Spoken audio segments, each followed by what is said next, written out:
कि लागे डर दोपहर गईनी रुक ये बाबा हमारा लाना में भूत गईला ढुक ये बाबा पढ़ के दीहीना जंतर भभूत ये बाबा हमारा लाना में भूत गईला ढुक ये बाबा।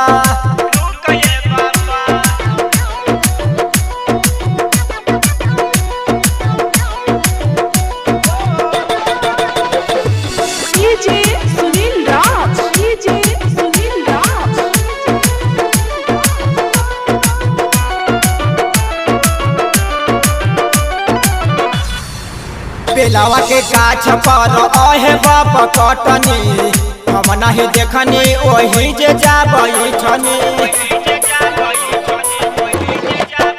बेलावा के गाछ पर अहे बाप कटनी हम नहीं देखनी वही जे जाबनी।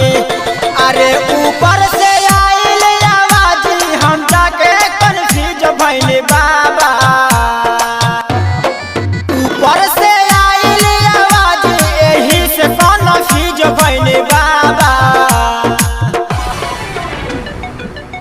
लागे डर ई दोपहर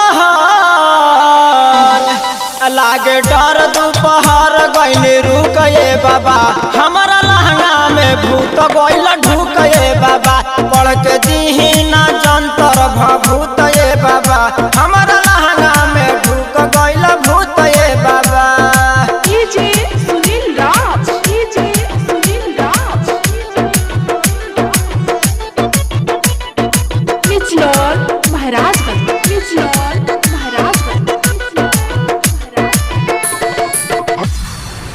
जब मिले आईनी मिथुन जी के फेर में झट से समा गईल लहंगा के घेर में।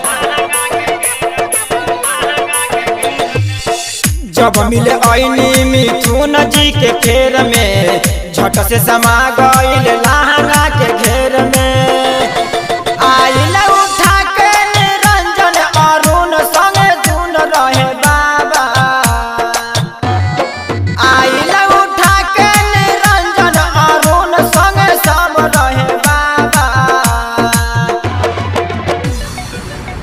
लागे डर ई दोपहर लागे डर दोपहर गईनी रुक ये बाबा हमारा लहंगा में भूत गईल ढुक ये बाबा पढ़ के दीहीना